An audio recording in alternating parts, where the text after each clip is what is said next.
आज के इस शुभ दिन पर माता रामाबाई मल्टी स्पेशलिटी हॉस्पिटल का जो शुभारंभ होने जा रहा है उसमें पधारे हमारे जितने भी संतगण हैं, समाज के प्रतिष्ठित लोग हैं, उन सबको मेरा प्रणाम। सामने बैठे मेरे माता पिता तुल्य बुजुर्गों को और माताओं को सबको प्रणाम करते हुए मैं इतना ही कहना चाहूँगा कि ये शुभ दिन है, एक अच्छा कार्य है। गढ़सना में काफ़ी समय से ये डिमांड थी कि एक अच्छा हॉस्पिटल भी होना चाहिए। सरकारी हॉस्पिटल है, उसके साथ साथ क्योंकि वहाँ रश बहुत ज़्यादा रहता है तो या तो अनूपगढ़ जाना पड़ता था या गंगानगर या फिर बीकानेर जाना पड़ता था। उस कड़ी में जिनके नाम से ये हॉस्पिटल है वो शायद आप इतने लोग बैठे हो, जानकारी है या नहीं, बाबा साहब भीमराव अंबेडकर की फोटो लगी हुई है यहाँ। ये नाम उनकी पत्नी का है। ये बाबा साहब आज जिस फोटो में है और जो हमारे दिलों में है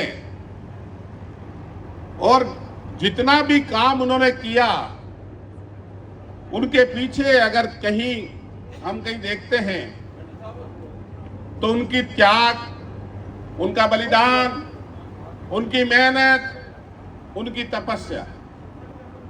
कई बार ऐसी परिस्थितियां आई डॉक्टर भीमराव अंबेडकर के सामने, उनकी जितनी संतानें थी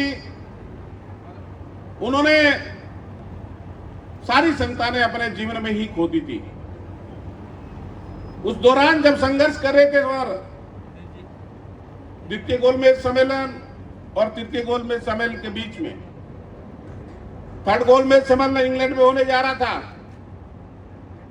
उस दौरान एक रमाबाई का फोन आया बाबा साहब के पास कि आपका अंतिम पुत्र भी संसार को छोड़ के चला गया।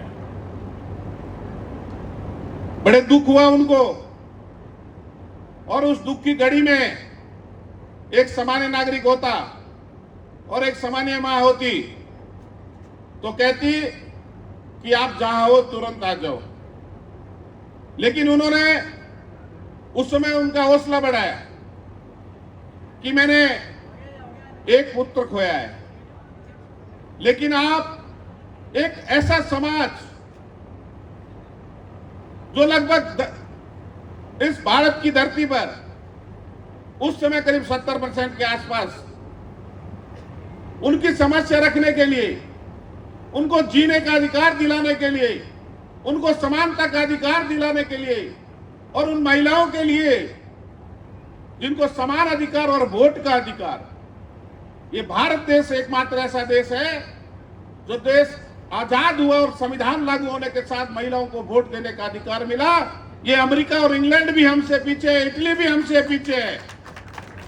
ऐसी हमारी रमाबाई के नाम से जो हॉस्पिटल का आज रखा है, नाम रखा है और उनके उद्घाटन में हम लोग सब शामिल हुए।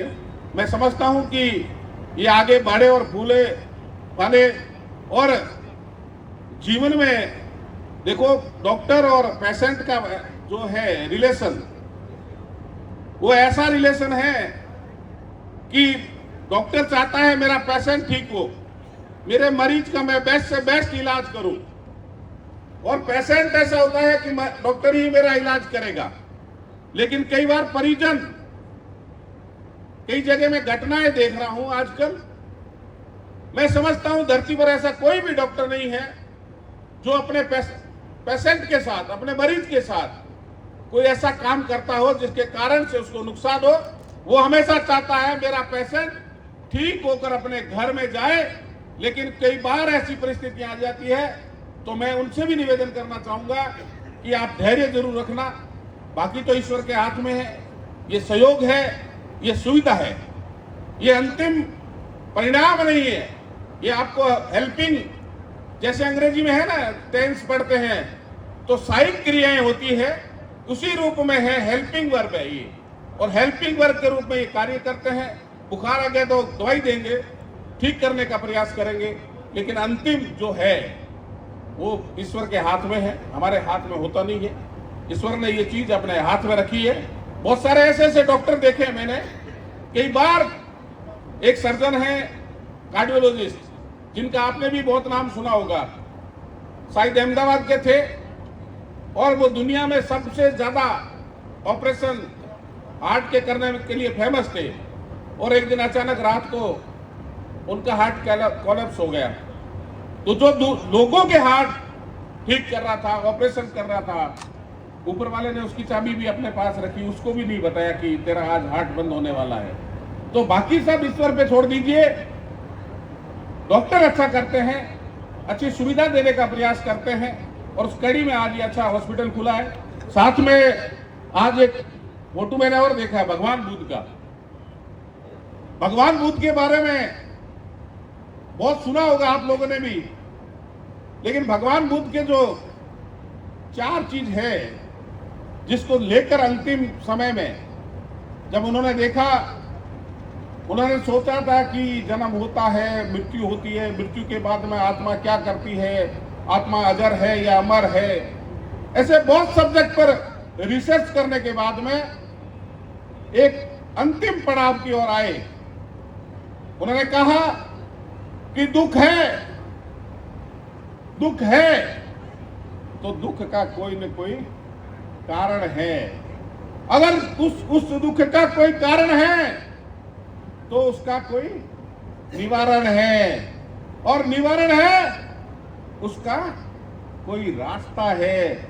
तो ये जो चीज है, भगवान बुद्ध, आपने बाबा साहब ने उनको भगवान माना, उस कड़ी में माना कि इस धरती पर ही सब कुछ है, इस धरती पर ही है। हम जब लड़ाई झगड़ा करते हैं, लड़ने का कारण जब हमको पता लग जाता है, और उसके बाद में जब निवारण होता है और उसका समाधान जब पंचायत के माध्यम से या कोर्ट के माध्यम से होता है, वही भगवान बुद्ध कह के गए उस समय। यही समझना है हमको। बहुत बहुत धन्यवाद, आपने मेरा मान और सम्मान बढ़ाया। पुनः मैं शुभकामना देते हुए अपनी वाणी को विराम देता हूं। जय हिंद, जय भारत।